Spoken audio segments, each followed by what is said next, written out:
वर्णिवेशरमणीयदर्शनम्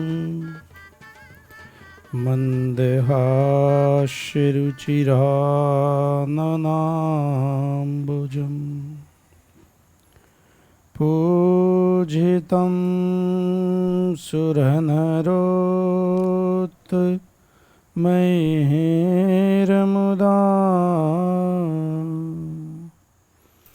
धर्मनन्दनमहं विचिन्तये।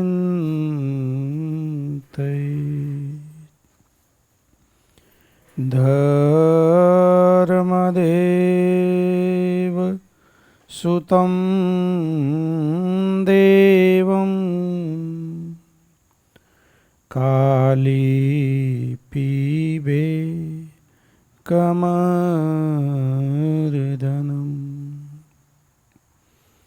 प्रेमवती परमानन्दम्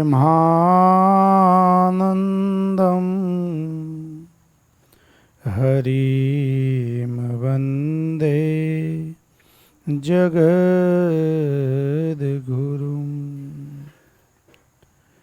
करारविन्देन पदारविन्दम्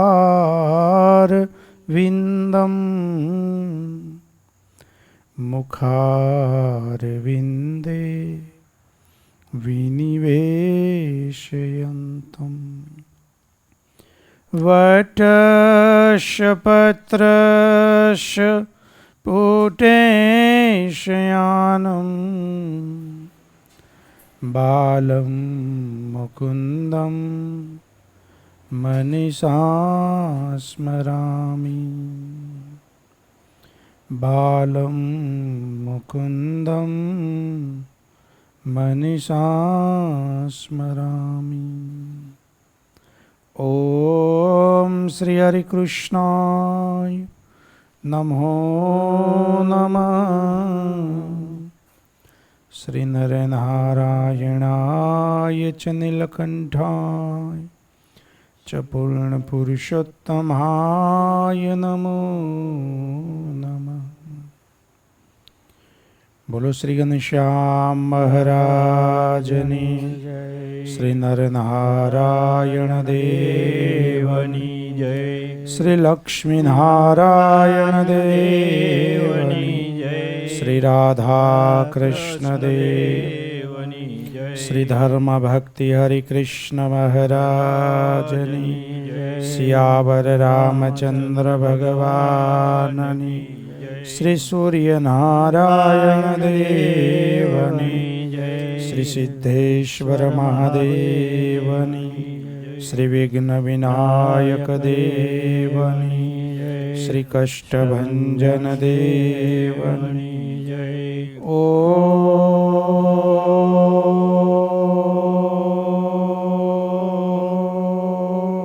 नमः पार्वती पते हर हर महादेव हर। आज सके आनंद निहेले। आज सके आनंद निहेले। हरे मुख जोईने हो थे चोरे गेले। हरे मुख जोईने हो थे चोरे गेले। महारे मुनीना ध्यान मनावे। महारे मुनीना ध्यान मनावे।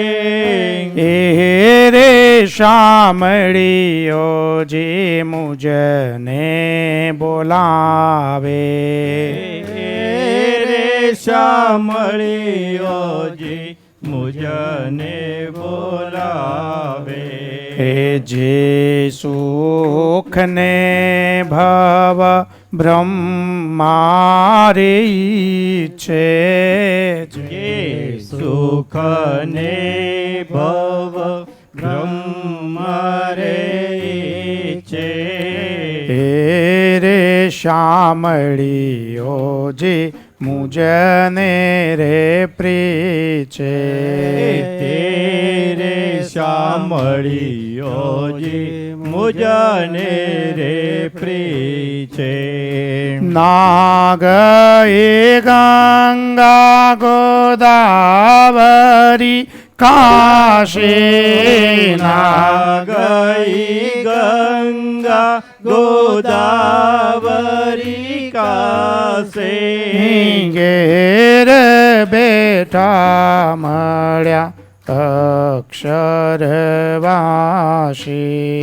ઘેર બેઠા મળ્યા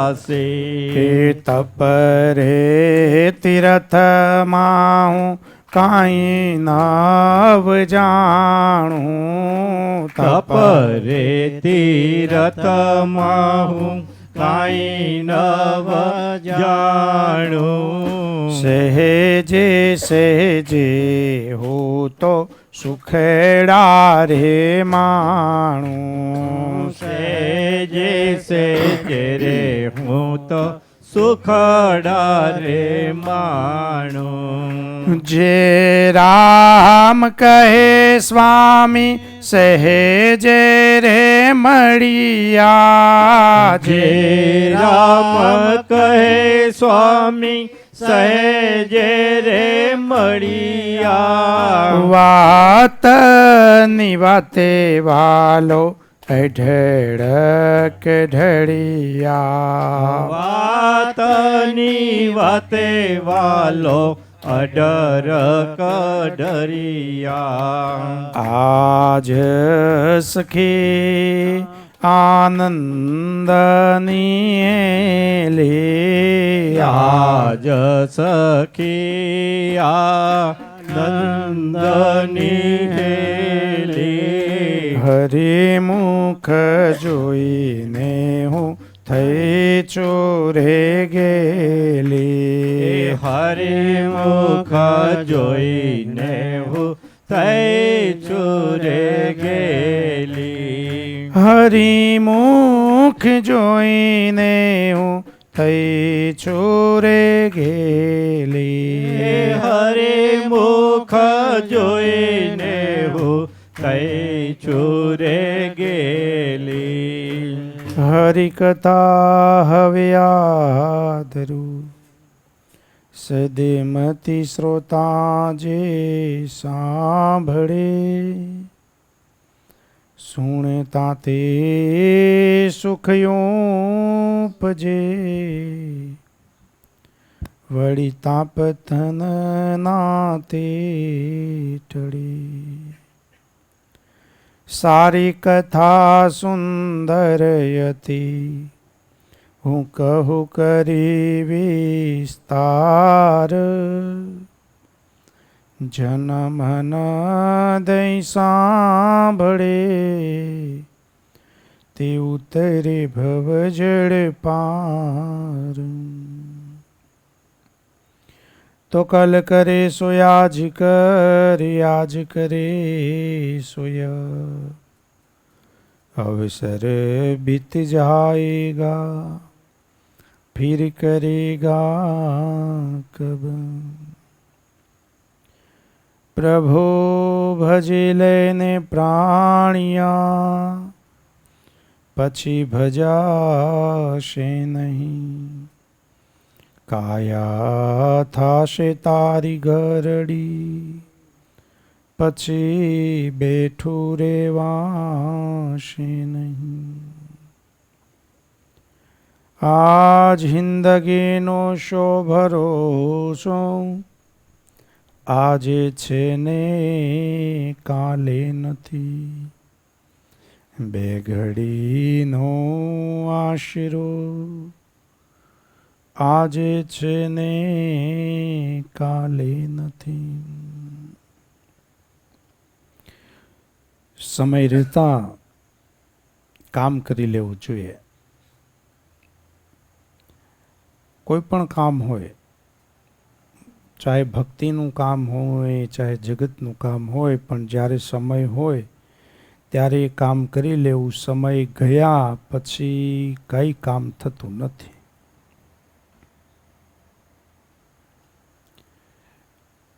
કવિ કહે છે ને, ગજબ હાથે ગુજારીને પછી કાશી ગયાથી શું, મળી દુનિયામાં બદનામી પછી નાસી ગયાથી શું. એકવાર બદનામ થઈ જાઓ પછી ગમે ત્યાં નાસી જાઓ, શું કામનું?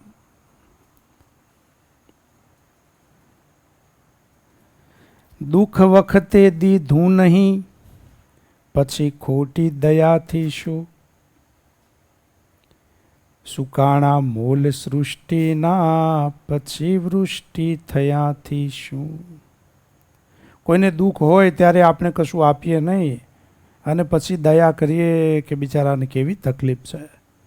તે તકલીફ દયા ખાલી બોલવાથી નહીં, એને જ્યારે દુઃખ હતું ત્યારે કશું આપ્યું નહીં ને પછી આપણે દયા કરીએ એનો કોઈ મતલબ નથી. અને પૃથ્વીના મોલ એટલે પાક, વાવેલું ખેતર બધું સુકાઈ જાય ને પછી મુશળધાર વરસાદ થાય તો શું કરવાનું? પછી એ વરસાદ કંઈ કામનો?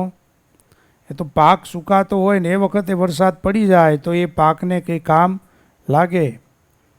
એમ કવિ કહે છે, વિચાર્યું નહીં લઘુ વયમાં પછી વિદ્યા ભણ્યાથી શું, જગતમાં કોઈએ નવ જાણ્યા જનેતાના જણ્યાથી શું.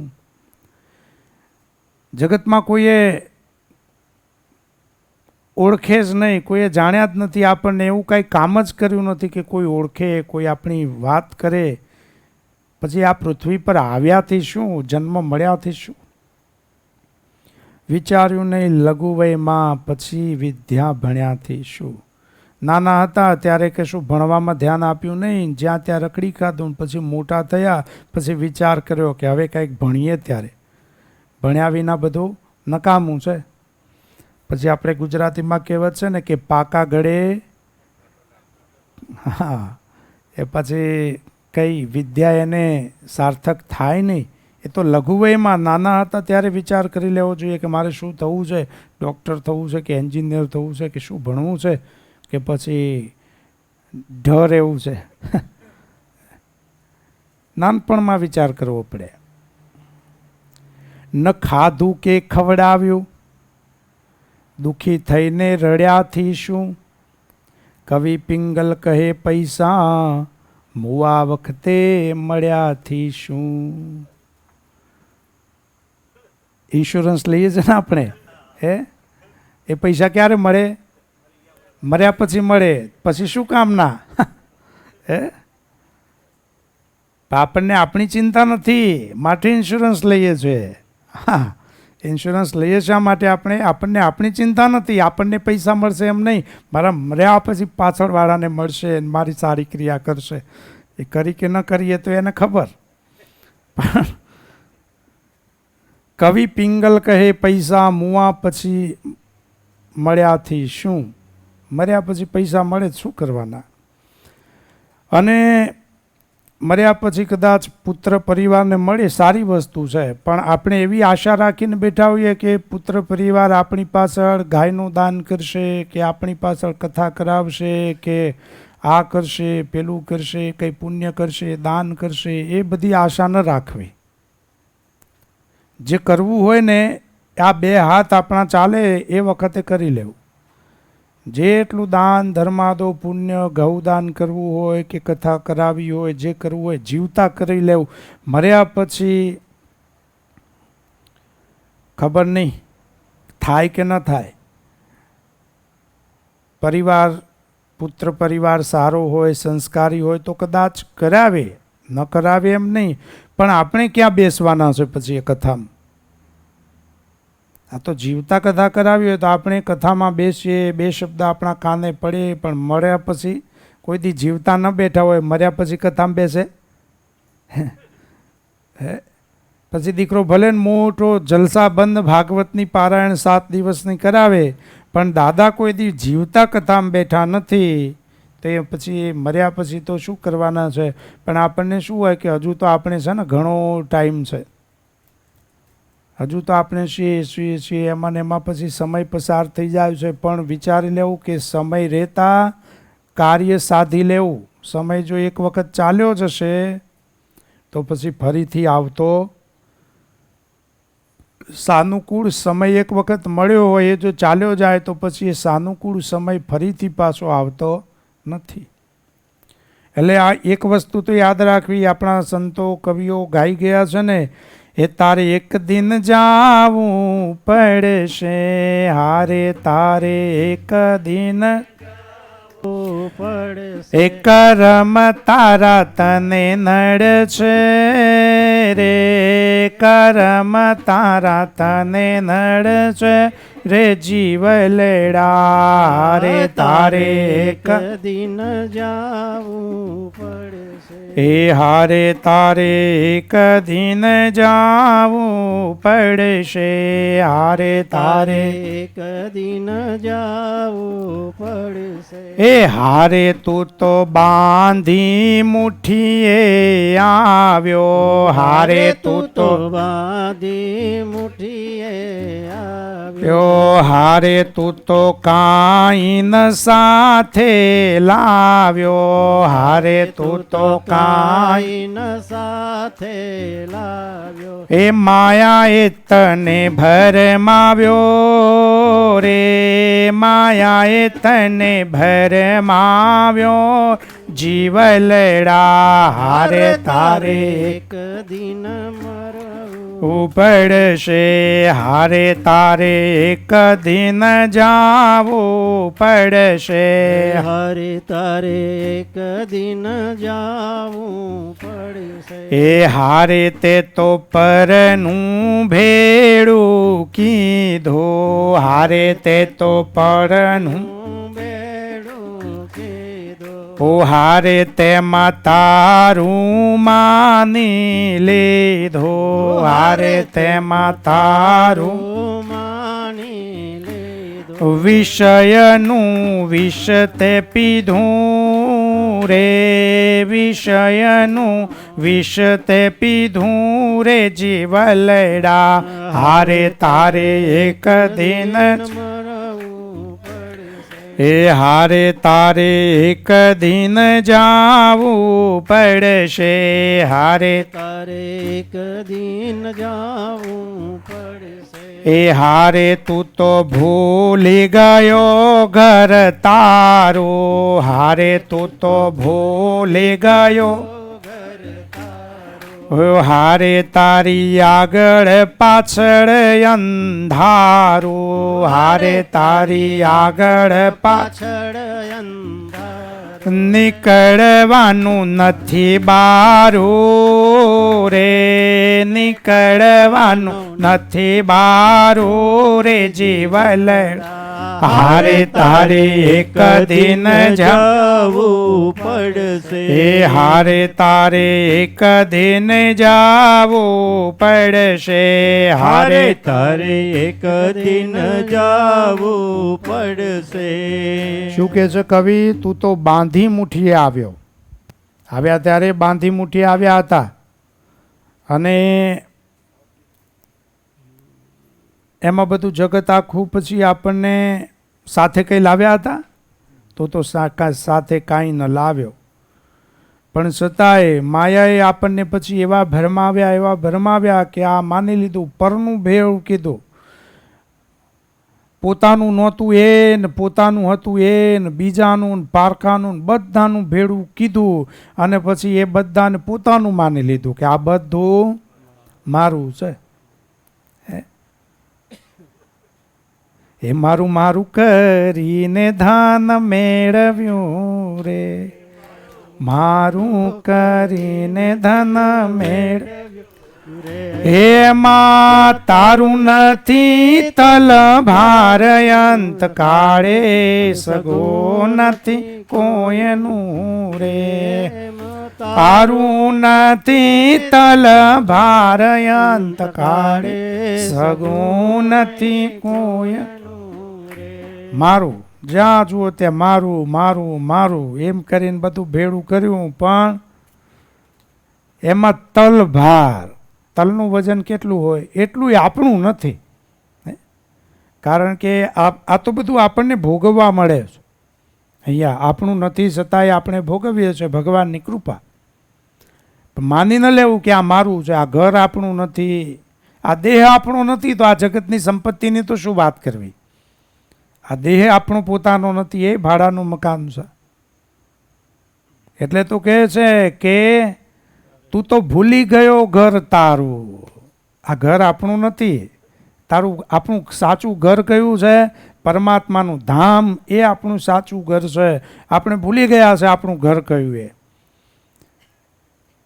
આપણી આગળ અંધારું પાછળ અંધારું છે આટલો વિચાર કરવાનો આગળ કશું નથી આંખ મીચાશે એટલે આગળ કંઈ નથી અને અત્યારે હાલની પરિસ્થિતિમાં વિચારો આપણી પાછળ અજવાળું છે દીવા પાછળ હંમેશા અંધારું જ હોય આપણે જેટલું ભજન કરીએ છીએ સત્સંગ કરીએ છીએ પાછળ કશું નથી અંધારું જ છે તારી આગળ ને પાછળ અંધારું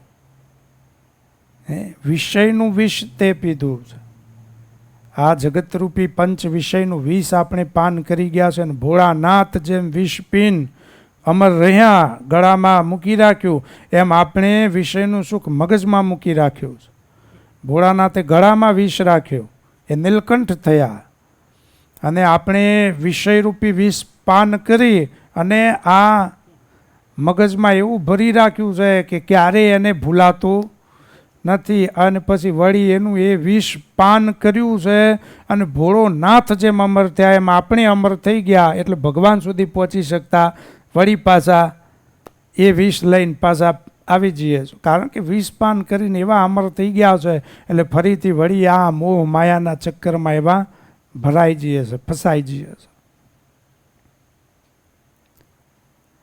અને એવું પછી તો જલાઈ જાય તે ક્યાંયથી બહાર નીકળવાનું બાળું આપણને મળતું નથી મૂકી જ ન શકે એને ઘણું છોડવું હોય પણ છોડી ન શકે પેલી એક વાત છે ને પેલા એક ભાઈ જતો હતો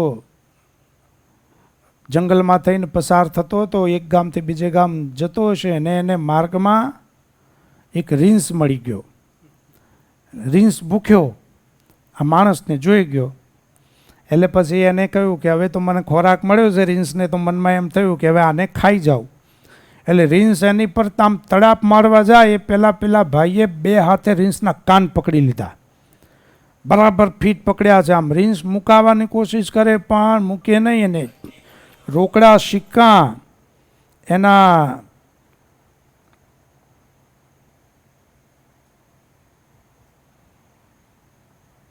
માયા આવી બધાને માયા નડે છે એટલે રોકડા સિક્કા એના ગજવામાં હતા ને એટલે રીંછમાં તું લાવે એટલે હલતો હતો રૂપિયા બધા રોકડા નીચે પડ્યા વેરાણા પણ મજબૂતીથી રીંછના કાન પકડ્યા છે મૂકતો નથી પછી એવામાં કોઈ બીજો શેઠ લોભી એ ત્યાંથી નીકળ્યો એને આ જોયું કે આ બહાદુર માણસ કહેવાય કે આમ રીંછના કાન પકડીને શું કરતો હશે પછી એણે પૂછ્યું કે ભાઈ તને આમ બીક નથી લાગતી તે આમ રીંછ માથે આમ એના કાન પકડીને આમ બાત ભીડાવી છે રીંછ જોડે એટલે કે તમને ખબર ન પડે પેલો કે કેમ તો કે જો મારા એક ગુરુ હતા મારા ગુરુએ મને એક મંત્ર આપ્યો છે જંગલમાં કે રીંછના કાન પકડીને બરાબર હલાવીએ ને મંત્ર ભણીએ એટલે રૂપિયા ઘરે જો આ નીચે પડ્યા હા તે પેલો કે આ સારું કે રૂપિયા મળે હા કે જો પડ્યા મેં હમણાં મંત્ર હમણાં જ કીધું ચાલુ કર્યું છે ને આમ રૂપિયા એટલામાં પડી ગયા તો કે આ મને મંત્ર ના શીખવાડો તો કે શીખવાડું એમાં શું પણ પછી કે તારે કાન પકડવા પડે કાંઈ વાંધો નહીં તો કે હું કાન પકડીશ પછી કે લે એક કાન ધીમે રહીને પેલા શેઠને કાન પકડાવી દીધા અને પછી કે ઊભો રે, પહેલાં હું મારા રૂપિયા વીણી લઉં પછી તું મંત્ર બોલજે એમ કહી અને પછી એને તો બધા પોતાના રૂપિયા વીણી લીધા અને કંઈ એક એના કાનમાં બોલ્યો હશે કંઈ મંત્ર, પછી કે હવે આ મંત્ર બોલજે એટલે રૂપિયા ગળશે. એટલે પેલા શેઠ તો બરાબર કાન પકડી અને મંત્ર બોલે પણ શું રૂપિયા ગળે? હા, કાંઈ મંત્રમાં તાકાત તો હતી નહીં. પછી તો પેલો તો ત્યાંથી ભાગી ગયો અને આ શેઠ ત્યાં ફસાઈ ગયા. હવે કાન એવા પકડાયા છે, નથી છોડી શકતા કે નથી કાંઈ રૂપિયા કરતા. એટલે આપણને પછી આવા કાન પકડાઈ જાય છે, આ માયારૂપી રીંછના એવા કાન પકડી લીધા છે તો હમણાં રૂપિયા ઘરશે, હમણાં રૂપિયા ઘરશે એમ પકડ્યા છે, પણ હવે મૂકી શકતા નથી, નથી કાન સૂકતા કે નથી રૂપિયા કરતા. અને એમાં ને એમાં પછી આપણે આ ચક્કરમાં ફર્યા કરવું પડે છે. એટલે કવિ કહે છે કે આ સમય મળ્યો છે તારે એક દિવસ તો જવાનું છે, એના કરતાં એ તું તો હરિ કથા રસ પીજે, હારે તું તો હરિ કથા રસ પીજે, હારે તારા હું પદને પર હરજે, હારે તારા હું પદને હે વાલાને નવ વિસરજે રે, કે વાલાને નવ વિસરજે રે જીવલડા, હારે તારે એક દિન જાવું પડ, એ હારે એમાં મંગળ તારું થાશે, હારે એમાં મંગળ તારું થાશે, હારે ઘર ઘરમાં ઘનશ્યામ જણાશે, હારે ઘર ઘરમાં ઘનશ્યામ જણાશે, મરણ તારું મરી જાશે રે, મરણ તારું મરી જાશે રે જીવલ, આ હારે તારે એક દિન જાવું પડશે, હારે તારે એક દિન જાવું પડ, કરમ તારા તને નડશે રે, કરમ તારા તને નડશે રે જીવલડા, હારે તારે એક દિન જાવું પડશે, હારે તારે એક દિન જાવું પડશે, હારે તારે એક દિન જાવું પડશે. ભગવાનની કથા સાંભળી લેવી અને જેનું મન ભગવાનની કથા સાંભળે છે, દેહને મનથી કથામાં બેસવું. દેહ કરીને તો લાખો હજારો માણસ બેઠા હોય, પણ આપણે કહે છો ને કે કથામાં હાજરીનું મહત્ત્વ નથી, કથામાં હોજરીનું મહત્ત્વ છે. કથામાં કેટલા લાખ માણસ બેઠા એનું મહત્ત્વ નથી, પણ એ લાખમાંથી કથા કેટલા પચાવી શકે છે એનું મહત્ત્વ છે. મોટો પંડાલ નાખ્યો હોય ને હજારો લાખો લોકો એમાં બેઠા હોય અને પછી કથા કરનારને એમ થાય કે ઓહો હો, લાખ માણસની સામે હું કથા કરું છું, પણ એ લાખમાંથી કથા કેટલામાં બેઠી? લાખ તો કથામાં બેઠા, પણ કથા કેટલામાં બેઠી એ મહત્વનું છે. મહત્વનું એ નથી. એટલે આપણને આ સમય મળ્યો છે, જોવા એમાં આપણું કશું જતું સમય મળે ભગવાન ભજવાની આપણને આ તક મળી છે, આમાં આપણું કશું વપરાતું નથી, બધું જ ભગવાનનું વપરાય છે. પેલા એક ગરીબ ભાઈ હશે, કોઈ રાજાની સેવા ચાકરી કરી, તે રાજા બહુ ખુશ થઈ ગયો. તે રાજા ખુશ થઈ ગયો તે રાજાએ પોતાનો પોશાક એને ભેટ આપ્યો, લઈ જા કે આ મારા તરફથી ભેટ. પોશાક લઈને રાજાને ના થોડી કહેવાય, એટલે આ પોશાક લઈને ઘેર આવ્યો. એના ધર્મપત્નીને કહ્યું કે જો રાજાએ આપણને ભેટ આપી. ઘરવાળી કહે કે આ કપડાને શું કરશો તમે? હે, રાજાએ ભેટ આપી પણ આ લુગડાને કરવાના શું? તમે પહેરીને ફરશો? આને કંઈ પહેરાય કે આને ખવાયું છે?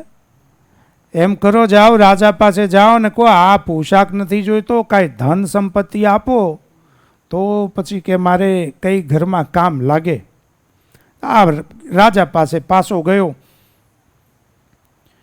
રાજાની પાસે ગયો ને પછી તો રાજાને કહે છે કે નામદાર, આ તમે મને તમારો પોશાક આપ્યો પણ મારે કંઈ કામ લાગશે, ઘરમાં પડ્યો રહેશે અને હું ગરીબ માણસ છું, કંઈ ધન સંપત્તિ આપી હોત તો મારે ઘરમાં કંઈ કામ લાગત.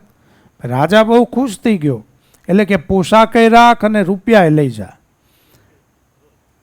ડબલ. પછી તો રૂપિયા આપ્યા, ઘણું બધું ધન આપ્યું. એટલે આણે શું કર્યું કે એક મોટો પંડાલ નાખ્યો, આખા ગામને આમંત્રણ આપ્યું કે કાલે મારા તરફથી ભોજ છે કે જમવા આવજો.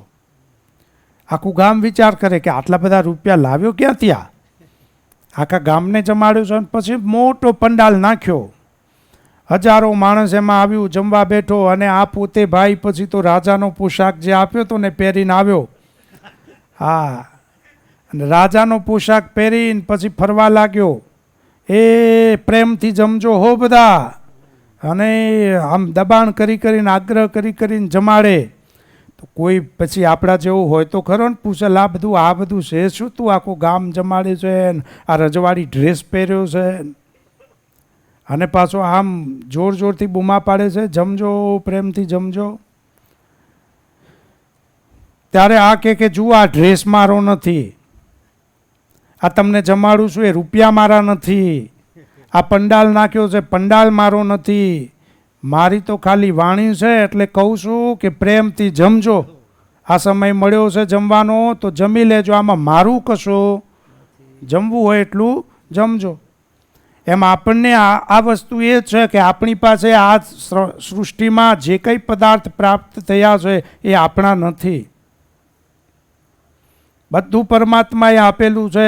આપણી પાસે તો ફક્ત આ હાથ પગને હૈયું છે, થાય એટલી ઠાકોરજીની સેવા કરી લેવી અને આ જીભે કરીને થાય એટલા ભગવાનના ગુણ ગાઈ લેવાના, બાકી આપણું કાંઈ નથી.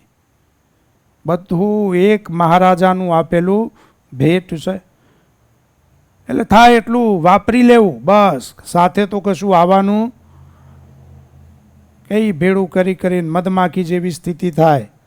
મધમાખી પોતે ખાઈ ન શકે અને બીજા કોઈને ખાવાય ન દે, અને પછી કોઈ આવે અને એ આખો પૂળો લઈને ચાલતો થઈ જાય. શું આવ્યું મધમાખીના હાથમાં? ન ખાધું ન ખાવા દીધું અને પરનું ભેળું કીધું. પોતે ખાય નહીં, ખાવા દે નહીં, પછી કોઈ એવો આવે અને આપણી બધી સંપત્તિને લૂંટી જાય. એમ આપણા હાથ પગ ચાલે છે, આપણે ભેગું કર્યું હોય એટલું વાપરતા રહેવું, નહીં તો પછી એક વખત યમરાજ આવશે ને આખો પૂળો ઉપાડશે, પછી કશું બાકી રહેશે નહીં. એના કરતાં આ સમય મળ્યો છે, એ સંજોગ મળ્યો છે, તો જેટલું થાય એટલું કરી લેવું. સુંદર મજાનો જોગ મળ્યો છે આપણને. 4 દિવસથી આપણે શિવપુરાણની કથા સાંભળી રહ્યા છે. આજે 5મો દિવસ છે. 2 દિવસ પછી વળી પછી કથા વિરામને પામી જશે. એટલે જેટલા ગુણ શિવજી મહારાજના ગવાય એટલા ગાઈ લઈએ. શિવપુરાણમાં રુદ્ર સંહિતામાં પાર્વતી ખંડની કથા આપણે સાંભળી રહ્યા છે. પાર્વતીજી તપ કરે છે. દેવતાઓએ મહાદેવને જઈને વિનંતી કરી કે આપ અમારું દુઃખ દૂર કરો, તારકાસુરથી અમારી રક્ષા કરો. બ્રહ્માજીના વરદાન પ્રમાણે તારકાસુરનો વધ માત્ર ને માત્ર આપના થકી ઉત્પન્ન થયેલ પુત્રથી જ થશે. માટે આપ પાર્વતીજીની પાસે જાઓ, એમને વરદાન આપો અને ત્યાર પછી આપ લગ્ન કરી અને આપના થકી જે પુત્ર થાય એ તારકાસુરને મારશે. ભોળાનાથ કે ભલે કંઈ વાંધો નહીં, દેવોનું દુઃખ કરવા માટે હું પાર્વતીજી સાથે લગ્ન કરીશ. અને ભોળાનાથ પાર્વતીજી પાસે આવે પણ વિચાર કરે છે કે મારે પાર્વતીજીના પરીક્ષા લેવી પડશે, અને પરીક્ષા માટે આવે છે. ઘણા એવા વચન ભોળાનાથ કહે છે, પાર્વતીજી તૈયાર નથી. પછી પાર્વતીજી કહેવા લાગ્યા, બ્રાહ્મણનું વૃદ્ધ બ્રાહ્મણનું રૂપ લઈ અને ભોળાનાથ આવ્યા છે. પાર્વતીજી ભોળાનાથને કહે છે કે હે બ્રાહ્મણ, મારી સખીએ જે કાંઈ પણ કહ્યું છે તે સર્વે સત્ય છે. જયા નામની સખીએ કહ્યું હતું કે ભોળાનાથને પોતાનો પતિ બનાવવા માટે આ મારી સખી પાર્વતી 3000થી પણ વધારે વર્ષોથી તપ કરે. ભોળાનાથ કે હું માનતો નથી, જો તારી સખી એટલા માટે જ વ્રત કરતી હોય તો પોતે જાતે વૃત્તાંત કહેવું જોઈએ, તારી પાસે કેમ કેવડાવે છે? પછી પાર્વતીજી કહેવા લાગ્યા કે હે બ્રાહ્મણ, મારી સખીએ જે કાંઈ પણ કહ્યું છે તે સર્વે સત્ય છે. મેં મન વચન તથા કર્મથી પતિભાવથી શંકરનું આરાધન કર્યું છે. પાર્વતીના વચન સાંભળી બ્રાહ્મણે કહ્યું કે હે દેવી, તમારા મુખથી આ વાત સાંભળી હું અહીંથી જાઉં છું. જો તમો મને નહીં કહે તો મિત્રત્વમાં નિષ્ફળતા થાત. તે સમયે પાર્વતી દેવી બ્રાહ્મણને પ્રણામ કરીને બોલ્યા કે હે વિપેન્દ્ર, તમે ક્યાં જાઓ છો? જરા વાર ઊભા રહો, મને મારા હિતની વાત તો કહો. મારું ભલું થાય, મારું હિત થાય એવું કંઈક કહેતા જાઓ. ત્યારે બ્રાહ્મણ બોલ્યા કે હે દેવી, હું મહાદેવને જાણું છું. તે સર્વથા ધર્મ વડે ગુરુ છે. વૃષભધ્વજ મહાદેવ ભસ્મ લગાડે છે, જટા ધારણ કરે છે, વ્યાઘ્ર ચર્મ રૂપ વસ્ત્ર પહેરે છે તથા હાથીનું ચર્મ ઓઢે છે, કે કપાલને ધારણ કરનારા છે. સર્વથા સર્પના સમૂહને શરીર પર લપેટ્યા કરે છે. 3 નેત્રવાળા છે તથા દેખાવમાં ભયંકર છે. આપણે કંઈ જમાઈ ગોતવા જઈએ તો 3 આંખો વાળો હોય તો સારો લાગે, એવો ગોતીએ. ભસ્મ લગાડતો હોય એવો ગોતીએ. સાપ લપેટતો હોય ને જટા રાખતો હોય ને આપણે તો જૂઠા થોડા વધારે વાળ થયા હોય ને તો એ કહે કે આ ક્યારે કપાવાના છે હવે. પણ મહાદેવ તો મોટી જટા રાખતા, અને કેવી જટા રાખે! એની જટા એટલી મોટી હતી મહાદેવજીની કે ગંગાજી એમાં એવા લપટાણા નીકળી જ ન શક્યા. ગંગાજીને અભિમાન હતું કે મહાદેવજીને પાતાળમાં લઈ જાઓ. મહાદેવજી ભગીરથ રાજાએ તપ કર્યું બ્રહ્માજી ઉપર કે ગંગાજીને પૃથ્વી ઉપર મોકલો. બ્રહ્માજી કહે કે પૃથ્વી ઉપર મોકલું તો ખરા, પણ ગંગાજીનો વેગ કોઈ ઝીલી શકે એમ નથી. મહાદેવજીને તમે તપથી પ્રસન્ન કરો ને મહાદેવજી જો એનો વેગ ઝીલે તો કે હું ગંગાજીને મોકલું. ભલે મહાદેવજીને તપ કર્યું ભગીરથ રાજાએ, મહાદેવજી પ્રસન્ન થયા. ભલે આવા દો ગંગાજીને, હું મારી જટામાં લઈ લઈશ. તો ગંગાજીને એમ થયું કે મહાદેવજી તૈયાર થયા છે તો મહાદેવજીને પાતાળમાં લઈ જાઓ. મહાદેવજી વિચાર કરે કે આવો તો ખરા. અને ગંગાજી પછી સ્વર્ગમાંથી બ્રહ્મલોકમાં સત્યલોકમાંથી પડતું મૂક્યું અને આવ્યા. મહાદેવજીએ જટા ખોલી અને જટામાં એવા વીંટાણ્યા ને પછી મહાદેવજીએ જટાને બંધ કરી દીધી. અત્યારે જે ગંગાજીનો પ્રવાહ છે એ મૂળ ગંગાનો પ્રવાહ નથી, એટલે જેવા સ્વર્ગમાંથી ઉતર્યા એવા નથી. પછી તો બહુ ભગીરથ રાજાએ આજીજી કરી કે મેં તો આ મારા પિતૃઓના મોક્ષ માટે ગંગાજીને ધરતી ઉપર લાવ્યો છું, તમે તો વીંટી દીધા. છૂટા કરો, ગંગાજીને મુક્ત કરો. પછી માત્ર 1 લટ ગંગાજીએ મુક્ત કરી અને એમાંથી ગંગાજી બારે નીકળ્યા અને એમાંથી પછી સપ્તધારા રૂપે ગંગાજી થયા. એના 7 પ્રવાહ થયા, એ જુદા જુદા. અને એ 7 પછી ગંગાજીના નામ થયા. અને એ 7 પ્રવાહ વળી પાછા ક્યાં ભેળા થાય છે? હરિદ્વારમાં. 7 પ્રવાહ હરિદ્વારમાં. એટલે હરિદ્વારમાંથી જે ગંગાજી આપણે લઈએ ને એ મૂળ ગંગાજી કહેવાય. બાકી જે ગંગા અવતરણ થયું એમાંથી શિવજીએ પછી તો 7 પ્રવાહ થયા, જુદી જુદી નદીઓ થઈ, અલકનંદા ને ગંગાજી ને એ બધા. અને પછી એ બધી ભેળી હરિદ્વારમાં થઈ. અને હરિદ્વારમાંથી તમે ગંગાજળ લો એટલે એ બધી ગંગા આવી જાય. બાકી બદ્રીનાથથી લો તો એ અલકનંદા કહેવાય, ત્યાં ગંગોત્રીથી લો એ એકલા ગંગા કહેવાય. પણ 7 નદીઓ બધું વેણ જો ભેળું થાય એ હરિદ્વારમાંથી ગંગાજળ લાવો એ પૂર્ણ ગંગા કહેવાય. એટલે આવા ભોળાનાથની આવી મોટી જટા. એટલે ભોળાનાથ પોતે પોતાના રૂપનું વર્ણન કરે બ્રાહ્મણના મુખે. પોતે બ્રાહ્મણનું રૂપ લઈને આવ્યા છે એટલે કે શિવજી તો આવા છે, ભયંકર એનો વેશ છે, તેના જન્મની કોઈ ખબર નથી. બોલો, આ શિવ પુરાણની કથા આપણે સાંભળીએ આખી, પણ ક્યાંય બધા જો રામાયણ સાંભળો, ભાગવત સાંભળો, સત્સંગી જીવન સાંભળો, બધામાં ભગવાનના જન્મની કથા આવે, પણ શિવ પુરાણમાં ક્યાંય શિવજીના જન્મની કથા આલેખેલી નથી. શિવજી કે એના જન્મનું કાંઈ ઠેકાણું નથી, ખબર નથી. તે ગ્રહસ્થના ભોગથી રહિત છે, તેઓ દિગંબર છે, 10 ભુજાવાળા છે તથા ભૂત પ્રેત વડે સર્વદા યુક્ત છે. તમે શા માટે આવા સ્વામીની ઈચ્છા કરો છો? શિવજી પરીક્ષા લેતા કહે છે કે આવા સ્વામીની ઈચ્છા શા માટે કરો છો? તમારા અંગમાં ચંદન છે તથા શિવને અંગે ચિતાની ભસ્મ છે. ક્યાં તમારું ઝીણું વસ્ત્ર તથા ક્યાં શિવનું ગજચર્મ એટલે કે હાથીનું ચામડું ઓઢે છે. ક્યાં તમારા શરીરનો અંગરાગ તથા ક્યાં તેના શરીરની ચિતા ભસ્મ. હે દેવી, તમારા તથા શંકરના રૂપ આદિ સગળા ભિન્ન છે, અલગ અલગ છે, ક્યાંય મેળ પડે એવું નથી. મને તો આ વાત સારી લાગતી નથી. તમારી જેમ મરજીમાં આવે તેમ કરો. બ્રાહ્મણના વચન સાંભળી પાર્વતીજીને ક્રોધ ચડ્યો. શિવના નિંદક તે બ્રાહ્મણને કહેવા લાગ્યા કે તમે શિવજીની નિંદા કરો છો. પાર્વતી બોલ્યા કે મેં એમ જાણ્યું હતું કે આ કોઈ અન્ય સારો પુરુષ છે, પણ હવે તમારી સગળી વાત મેં જાણી લીધી.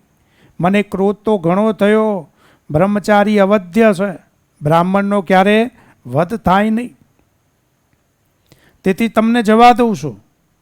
હે દેવ, તમે જે સગળું કહ્યું તે મિથ્યા છે. મહેશ્વર પોતાની લીલાથી અનેક શરીર ધારણ કરે. તમે બ્રહ્મચારીનું રૂપ લઈ મને સડવા માટે આવ્યા છો. શિવ તત્વ નિર્ગુણ પરબ્રહ્મ રૂપે છે, તેઓ કારણને લઈ સગુણ થયું છે. સદાશિવ સર્વ વિદ્યાઓનું અધિષ્ઠાન છે. તેમણે પોતાના ઉચ્છ્વાસ વડે વિષ્ણુને પ્રથમ વેદ આપ્યો હતો. આ વેદ કલ્પના આદિમાં શિવે જ કર્યો હતો. શંકરનું સર્વદા ભજન કરે છે, તેને શિવ સર્વદા રહેનારી 3 શક્તિઓનું દાન કરે છે. તેમના ભજન વડે જીવ નિર્ભય થઈ મૃત્યુને જીતે છે. માટે 3 લોકમાં તે મૃત્યુંજય એવા નામથી પ્રસિદ્ધ છે. એટલે તો મૃત્યુ સમય એવો હોય અને અકાળ મૃત્યુ આવવાનું હોય, પણ જો મહામૃત્યુંજયના જાપ કરે તો એ અકાળ મૃત્યુ ટળી જાય છે. મૃત્યુ વિજેતા મંત્ર છે. પાર્વતીજી કહે તેમની કૃપાથી જ વિષ્ણુ વિષ્ણુપણાને પ્રાપ્ત થયા છે. બ્રહ્મા બ્રહ્મત્વને તથા દેવો દેવત્વને પામ્યા છે. મહાદેવની સેવા કરવાથી લોકમાં અનહદ લક્ષ્મી પ્રાપ્ત થયું છે. શંકર મંગળ વેશ નથી ધારણ કરતા, છતાં તેમના સ્મરણ કરવાથી સર્વે મંગળ થયું છે. જેના મુખમાંથી શિવ એવું મંગળ નામ નિરંતર નીકળે છે, તેના દર્શનથી બીજા પ્રાણી સદાય પવિત્ર થાય છે. ચિતાની ભસ્મ અપવિત્ર હોય છે, તો પછી શિવના અંગની ભસ્મ બીજા દેવો શા માટે ધારણ કરે છે? પરમાત્મા શિવ બ્રહ્મરૂપે નિર્ગુણ છે. જેઓ દુરાચારી પાપી વેદ તથા વેદોથી વિમુખ છે, તે અવગુણરૂપ શિવના તત્વને કેવી રીતે જાણી શકે? તમે મહા તેજસ્વી એવા શિવની નિંદા કરી તથા મેં તમારું પૂજન કર્યું, તેથી મને મોટું પાપ લાગ્યું છે. પાર્વતીજી કહે કે તમે તો મહાદેવની નિંદા કરી અને મેં તમારું પૂજન કર્યું, માટે મને મોટું પાપ લાગ્યું. બહુ શીખવા જેવી વાત છે. કોઈ નિંદા કરતું હોય ને તો આપણે એમાં હાય હા ન મિલાવી.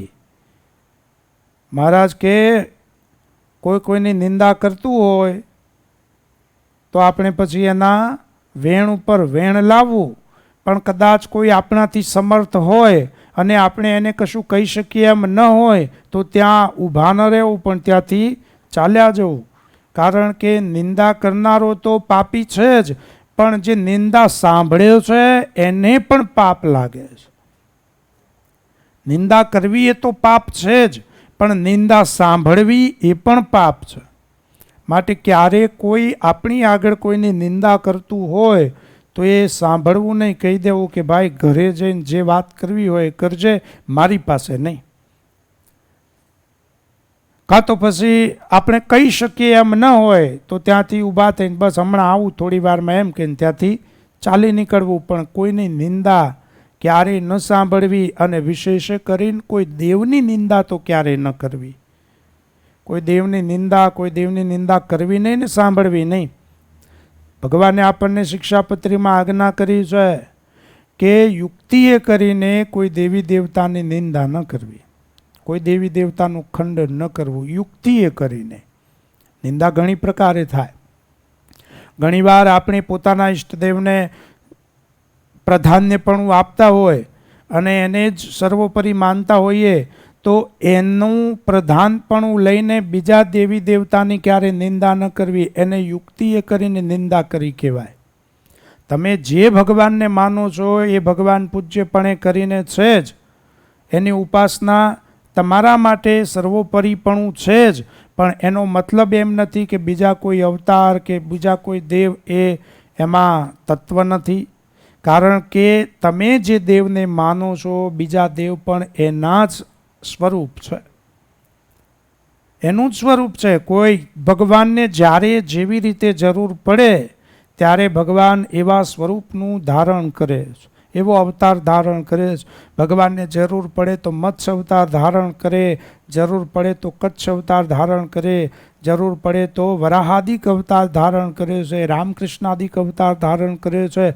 એમાં કોઈ આપણા પછી જે ઈષ્ટદેવ આપણને રામને માનતા હોઈએ તો રામ મોટા બીજા નથી, ભગવાન કૃષ્ણને માનતા હોય તો કૃષ્ણ મોટા બીજા ભગવાન નથી, સ્વામિનારાયણને માનતા હોય તો એ જ ભગવાન છે, બીજા ભગવાન નથી, એવું નથી. બધા ભગવાન એક જ છે.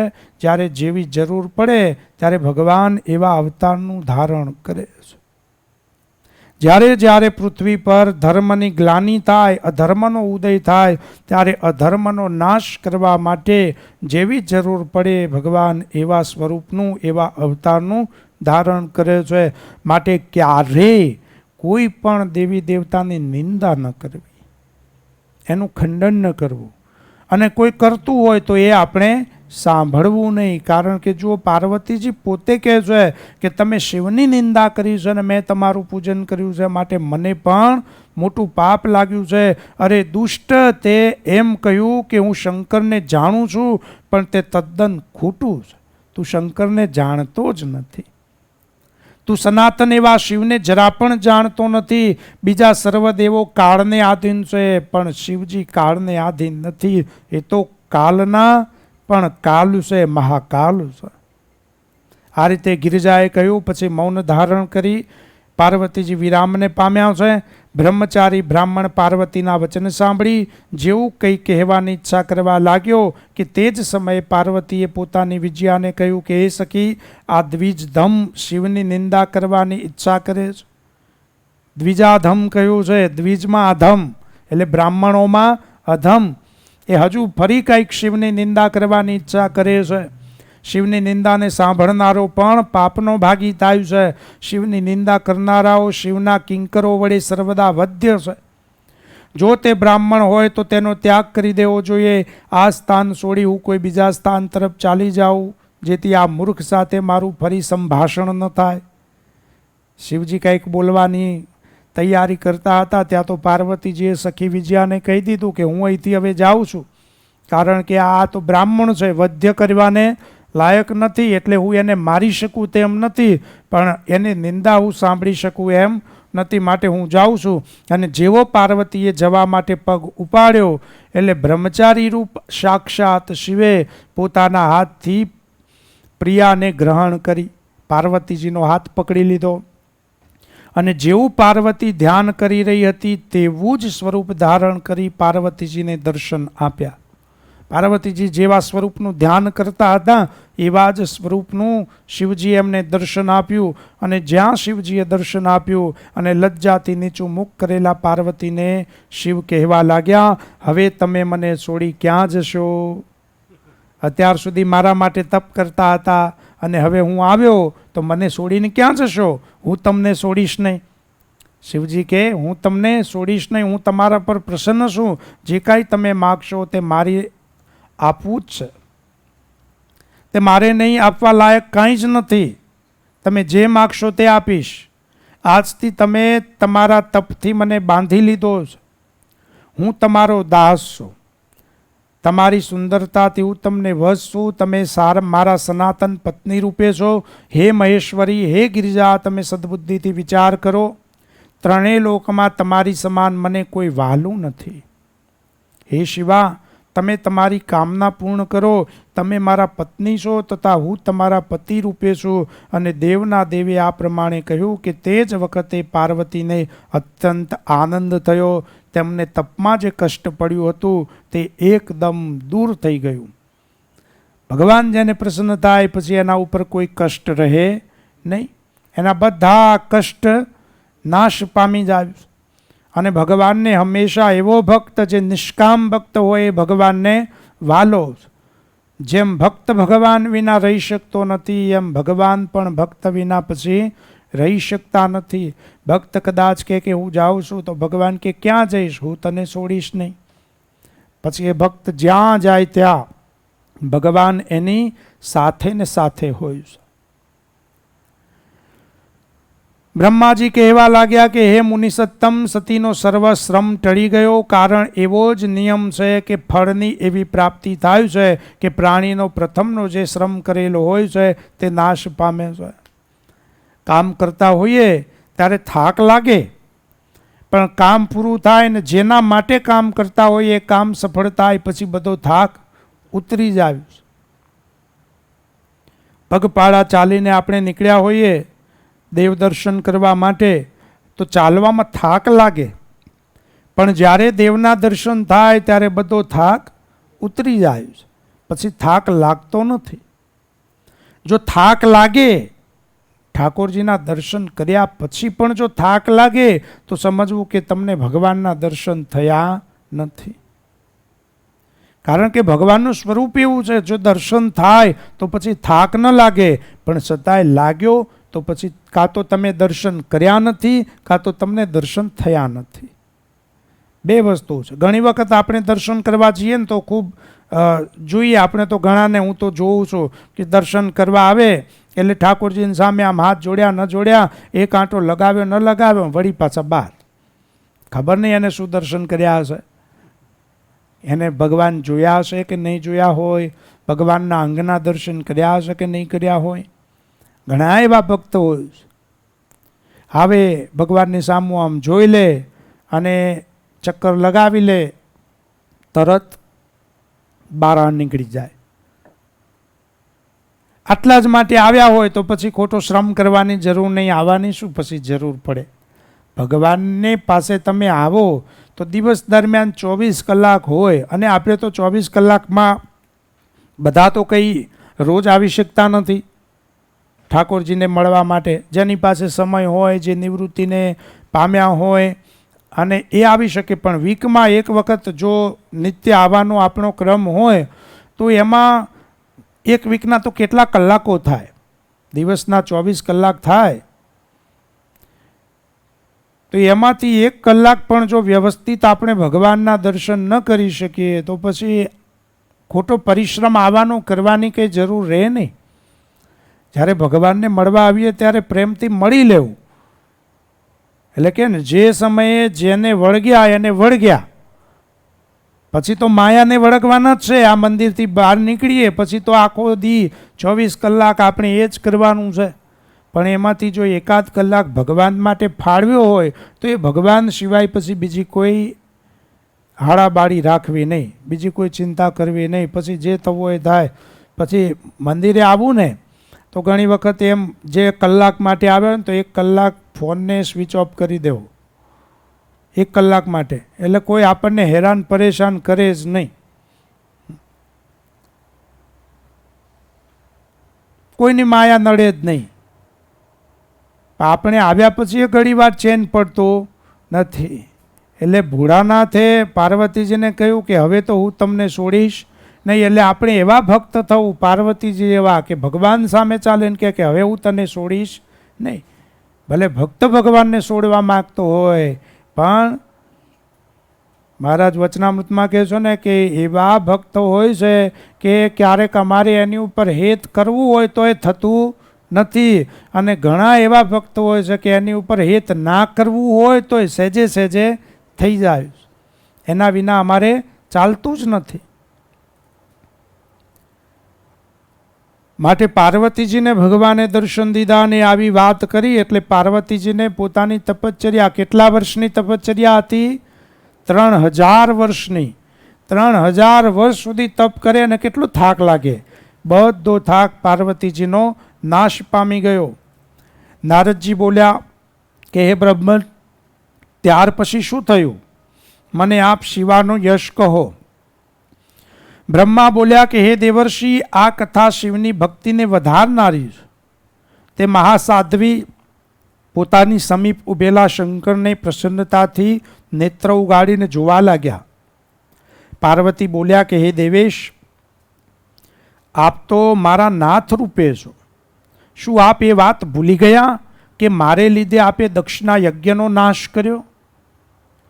હે દેવેશ, હું આપની આજ્ઞાથી મારા પિતાને ઘેર જાઉં છું. આપ લગ્નની તૈયારી કરો.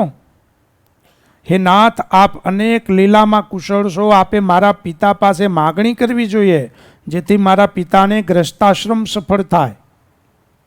હે મહાપ્રભુ, દેવોના કાર્યની સિદ્ધિ માટે આપ યથોક્ત વિધિ વડે મારી સાથે વિવાહ કરો. આ વચન સાંભળી સદાશિવ અત્યંત પ્રસન્ન થયા તથા કહેવા લાગ્યા કે હે મહેશાની, હું સર્વદા સ્વતંત્ર છું, પણ તમે મને પરતંત્ર કરી દીધો છે. આમ તો હું સદાય સ્વતંત્ર છું, પણ તમે એક એવા છો કે મને પરતંત્ર કરી દીધો, કે હવે તમારી આગળ મારું કશું ચાલે એમ નથી. સર્વને પરતંત્ર કરનારા પ્રકૃતિ રૂપ મહામાયા રૂપે આપ જ છો. એ સુમધ્યે હું વિકારથી રહિત તેમજ ઈચ્છાથી રહિત છું.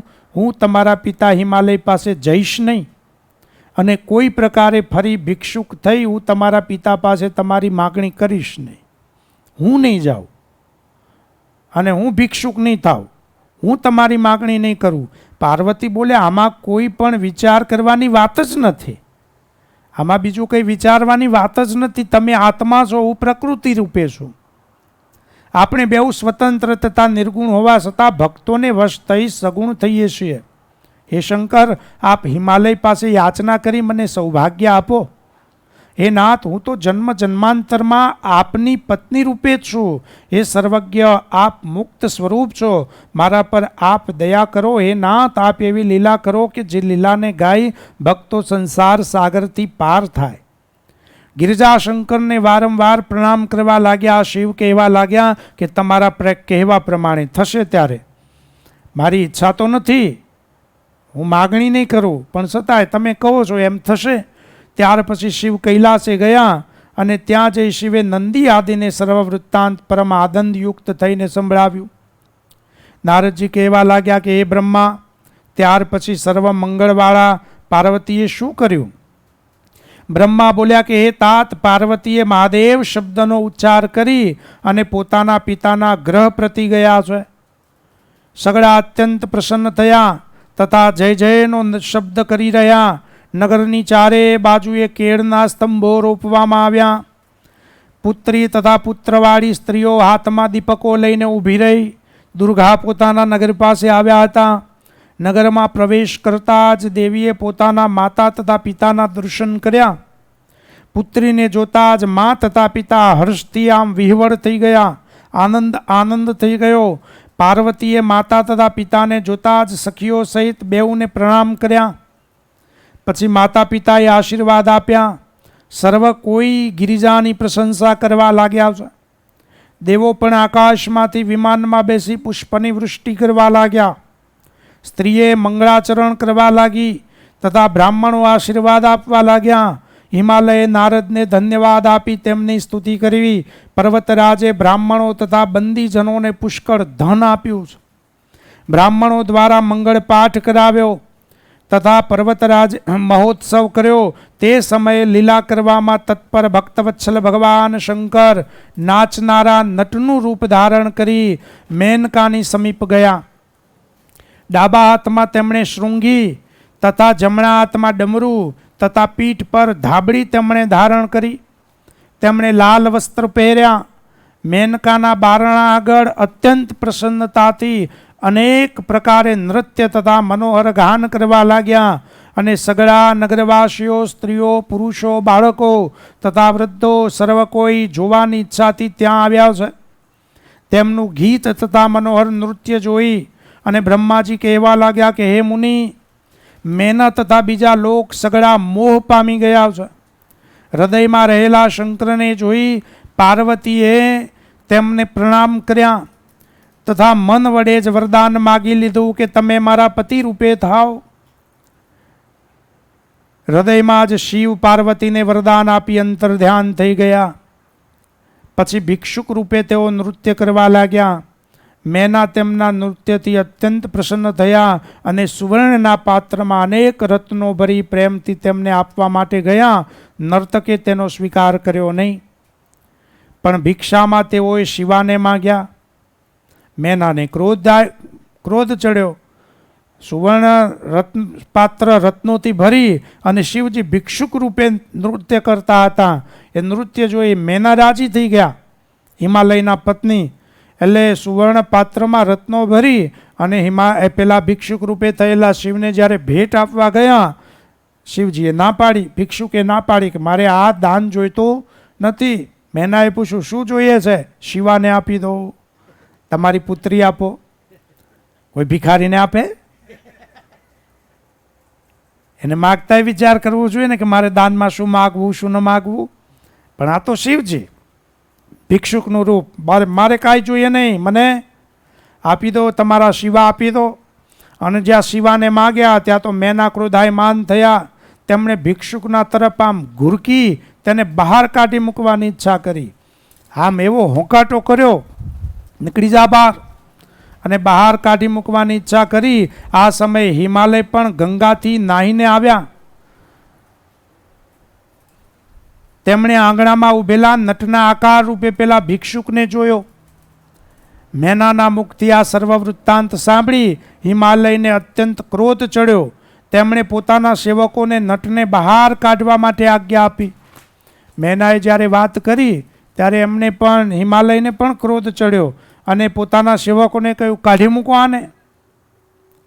આ સમયે અનેક લીલા કરવામાં ચતુર તે ભિક્ષુક પર્વતરાજને પોતાનો અનંત પ્રભાવ દર્શાવવા લાગ્યો. શૈલરાજે જોયું કે તેમનું રૂપ અદ્ભુત અને વિષ્ણુ સ્વરૂપ રૂપે થઈ ગયું છે. તેમણે કિરીટ, મુકુટ તથા કુંડલ ધારણ કર્યા હતા, પીળા વસ્ત્ર પહેર્યા હતા તથા તેઓ 4 ભુજાવાળા હતા. પૂજા સમયે હિમાલયે જે પુષ્પો વિષ્ણુ પર પૂજા માટે ચડાવ્યા હતા તે હિમાલય ભિક્ષુકના શરીર પર તથા મસ્તક પર જોયા. શિવજી હિમાલયે વિષ્ણુ ભગવાનને જે પૂજાના પુષ્પ ચડાવ્યા હતા એ શિવજીના શરીર ઉપર જોયા. પછી થોડી વારમાં હિમાલયે જગતના સ્રષ્ટા તથા 4 મુખવાળા બ્રહ્માના સ્વરૂપે તેમને જોયા. તેમનો વર્ણ લાલ હતો. તેઓ વેદના સૂક્તોનું ઉચ્ચારણ કરી રહ્યા હતા. ત્યાર પછી તે ભિક્ષુકને જગતના નેત્રરૂપ સૂર્યના સ્વરૂપમાં તેમને જોયા. ગિરિરાજે જોયું કે આ નટ ક્ષણે ક્ષણે અનેક કૌતુક કરે. હે તાત, હિમાલયે તેનું મહા અદ્ભુત રૂપ જોયું, જે પાર્વતી સહિત પરમ મનોહર તથા પોતાના તેજથી પ્રકાશી રહ્યું હતું. નટ હોય ને એ અનેક લીલા કરી શકે, બાકી બીજો કોઈ કરી શકે નહીં. નટ જ્યારે લીલા કરે ત્યારે એને કળી શકાય. વચનામૃતમાં સ્વામિનારાયણ ભગવાને નટનું દ્રષ્ટાંત આપ્યું છે ને. નટ લીલા કરે ત્યારે કેવો મોહ પમાડે. નટ પોતાની પત્નીને લઈ અને રાજ્યમાં ગયો રાજાની પાસે અને કે મારે ખેલ કરવો છે. રાજા કે ભલે, નગરની વચોવચ ખેલ કરો. વચનામૃતમાં મહારાજે આ દ્રષ્ટાંત આપ્યું છે ને. પછી તો એ ખેલ શરૂ કરવા માટે તૈયાર થયો. રાજા સિંહાસન પર બેઠો હતો અને કહ્યું કે જુઓ, અત્યારે આકાશમાં દેવોને દૈત્યોનું યુદ્ધ થાય છે, એટલે કે હું દેવોની મદદ કરવા માટે સ્વર્ગમાં જાઉં છું. આ મારી પત્નીને તમારે ત્યાં મૂકી રાખું છું કે તમે એનું ધ્યાન રાખજો, એને સાચવજો. અને પછી તો એક દડો હતો દોરડાનો, આકાશ સામે નાખ્યો અને દૂર દૂર અદૃશ્ય થયો ને એનો જે દોરડાનો શેડો લટકતો હતો એના દ્વારે પેલો નટ આકાશમાં ગયો, ખૂબ ઊંચે ગયો, પછી દેખાતો બંધ થયો ને પછી તો કડાકા ભડાકા થવા લાગ્યા અને જાણે મોટું સમરાંગણ હોય, યુદ્ધ થતું હોય એવું લાગ્યું. અને થોડીક ક્ષણો પછી તો એ નટનો એક હાથ કપાઈને નીચે પડ્યો, પગ કપાઈને નીચે પડ્યો, નટનું શરીર કપાઈને નીચે પડ્યું, પછી તો માથું નીચે આવ્યું, પછી તો હાહાકાર થવા લાગ્યો. પેલી નટની પત્ની તો રડવા લાગી, રાડો નાખવા લાગી કે મારા પતિનું મૃત્યુ થઈ ગયું, હવે હું સતી થઈશ. હવે બધાએ જાણ્યું કે આ તો મૃત્યુ થયું. પછી તો લાકડાની ચિતા ગોઠવીને એમાં નટના ટુકડા મૂક્યા અને એની પત્ની સતી થવા માટે ચિતામાં બેઠીને જોતામાં તો સળગી ગઈ. બધું પૂરું થઈ ગયું. પછી રાજાના સિંહાસન પાછળથી નટ નીકળ્યો. નટ આવીને કે લાવો મારી પત્ની ક્યાં ગઈ? રાજા કે તું તો મરી ગયો હતો, તારી પત્ની તો સતી થઈ ગઈ, પણ કેવી રીતે? હું તો તમારી સામે જીવતો છું કે. એટલે નટની કળા કોઈ જાણી શકે નહીં. એ નટ હોય એ આ કળા કરી શકે. અને આ તો નટરાજ છે. નટોના પણ નટ એટલે ક્યારેક બ્રહ્માનું રૂપ ધારણ કરે છે, ક્યારેક વિષ્ણુનું રૂપ ધારણ કરે છે, ક્યારેક સૂર્યનું રૂપ ધારણ કરે છે. સૃષ્ટિના ઉત્પન્ન કરનારા ભિક્ષુકે ફરી દુર્ગાની જ યાચના કરી, પણ બીજું કશું માગ્યું નહીં. હિમાલયે જ્યારે કહ્યું આ બધા રૂપ જોયા તેજથી પ્રકાશિત, એટલે હિમાલયને થયું કે આ ભિક્ષુક છે નટ પણ કોઈ મોટો લાગે છે. એટલે ફરીથી એને કહ્યું કે તું કાંઈક માગ, તારે જે જોઈએ તે આપું. ત્યારે શિવજી કે મારે બીજું કાંઈ જોઈતું નથી દુર્ગા, મારે તો શિવા વિના બીજું કાંઈ જોઈએ નહીં, શિવા આપો. શિવની માયાથી મોહિત થવાથી હિમાલય આ વાત સ્વીકારી નહીં, એ તો શક્ય જ નથી. પછી ભિક્ષુકે કાંઈ પણ ગ્રહણ કર્યું નહીં તથા ત્યાંથી અંતર ધ્યાન થઈ ગયા. હિમાલયને તેમના ગયા પછી જ્ઞાન થયું કે પ્રભુ શંકર અમને બેને છેતરીને પોતાને સ્થાને ગયા. પાર્વતીજીને વરદાન આપ્યું હતું કે હા તમે જેમ કહો છો એમ હિમાલય પાસે હું તમારી માગણી કરીશ, અને માગણી કરી પણ હિમાલયે તો ના પાડી, એ તો ન મળે. ગયા પછી ભાન થયું કે આ તો શંકર પોતે આવ્યા હતા અને મને ને મેના ને બેને છેતરી ગયા. જ્યારે આ રીતનો તેમને વિચાર થયો ત્યારે મહામોહ કરનારી પરમ દિવ્ય તથા સર્વને આનંદ આપનારી ભક્તિ શિવમાં તેઓ ઉત્પન્ન થઈ. બ્રહ્મા બોલ્યા કે હે નારદ, આ રીતે હિમાલય તથા મેનકા બેઉની શિવમાં અવ્યભિચારીણી ભક્તિ થઈ છે. જેમ જાણી સગળા દેવો બોલ્યા કે જો હિમાલય અનન્ય ભક્તિ કરશે તથા શંકરને પોતાની કન્યા આપશે તો ભારતમાં તે જલ્દી નિર્વાણ પદને પામશે. આ પૃથ્વીનો હિમાલય ત્યાગ કરી જશે તો આ રત્નગર્ભા પૃથ્વી મિથ્યા નામવાળી થશે. શિવને પોતાની કન્યા આપ્યા પછી હિમાલય શિવલોક પ્રતિ જશે. આ રીતે સગળા દેવો વિચાર કરી બૃહસ્પતિના સ્થાન પ્રતિ સ્વાર્થ સાધવા માટે ગયા. દેવો હંમેશા પોતાનો સ્વાર્થ હોય તો જ પછી બધે બૃહસ્પતિ એટલે ગુરુ, પોતાના ગુરુને સમીપે ગયા. ગુરુને પ્રણામ કરી અને દેવો બોલ્યા કે હે ગુરુ, અમારા કાર્યની સિદ્ધિ માટે આપ હિમાલયને ઘેર જાઓ. ત્યાં જઈ પ્રયત્નથી શિવની નિંદા કરો. જો શું કહે છે ગુરુને, ત્યાં જાઓ ને શિવની નિંદા કરો કહે છે. કેટલો બધો સ્વાર્થ આ જગતમાં આ જ ચાલે છે. કોઈ માણસને પોતાનો સ્વાર્થ હોય એટલે ગમે એની નિંદા કરવાનું એ ચૂકતો. સ્વાર્થ હોય એટલે બસ પોતાનો સ્વાર્થ સિદ્ધ કરવા માટે કોઈ દેવની નિંદા કરે, કોઈ ગુરુની નિંદા કરે, કોઈ રાજાની નિંદા કરે, સ્વાર્થની સિદ્ધિ માટે. દેવો પોતાના ગુરુને કહે છે કે હિમાલયને ત્યાં જાઓ ને દેવની નિંદા કરો, શિવની નિંદા કરો. શિવ વિના પાર્વતી બીજા વરને ગ્રહણ કરશે નહીં. પોતાની ઈચ્છા નહીં હોવા છતાં હિમાલય પોતાની પુત્રીને આપશે. આથી હિમાલયને તેનું ફળ મળશે નહીં અને હિમાલય ભૂલોકમાં સ્થિતિ કરશે. અનેક રત્નોના આધારરૂપ તેને ભૂલોકમાં સ્થાપન કરો, નહીં તો ભક્તિથી પાર્વતીના શિવ સાથે લગ્ન થતાં જ હિમાલયને મોક્ષ મળી જશે. બૃહસ્પતિ આ વાતનો સ્વીકાર કર્યો નહીં. બૃહસ્પતિ કે હું શિવની નિંદા શા માટે કરું? બૃહસ્પતિ બોલ્યા તમે સગળા દેવો સ્વાર્થ સાધવામાં તત્પર છો. કેટલો બધો આ ઇન્દ્ર તો સ્વાર્થી એટલો. પેલા વૃત્રાસુરને મારવા માટે દધીચી ઋષિ પાસે ગયો. ક્યાં? દધીચીનો આશ્રમ ક્યાં હતો જાણો છો? જોયો છે? તમે બધા ગયા તો હશો જ, એક વખત બોલો. અમદાવાદ દુધેશ્વર ગયા છો કે નહીં? દુધેશ્વરના આરે આ એ દધીચી ઋષિનો આશ્રમ. ત્યાં સ્મશાન છે ને, કોકને લઈને નથી ગયા? કોકને તો લઈને ગયા હોય ને. આ ત્યાં દધીચીનો આશ્રમ એટલે એને દુધેશ્વર કહે છે, દુધેશ્વરનો આરો. એટલે ત્યાં ઇન્દ્ર પહોંચી ગયો દધીચી ઋષિ પાસે. વૃત્રાસુર મરે શેનાથી? તો કે દધીચી ઋષિના હાડકાનું વજ્ર બનાવો તો વૃત્રાસુર મરે. ત્યાં દધીચી ઋષિ પાસે ઇન્દ્ર પહોંચી ગયો, તમારા હાડકા આપો. પણ આ જીવે છે હે, એને વિચાર તો કરવો જોઈએ ને. જીવતાની પાસે હાડકા માગે, આપણી પાસે કોઈ આવીને કહે કે ભાઈ તમારા હાડકા આપો ને મારે કામ છે, તો શક્ય છે? મર્યા પછી આપણે કોઈને અડવા નથી દેતા, જીવતા તો શેને અડવા દઈએ?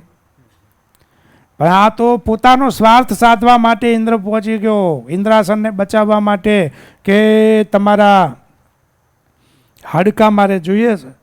દધીચી ઋષિ કે પણ તને શરમ આવે માગતા? હું હજુ જીવું છું અને તું મારી પાસે હાડકા માગે છે?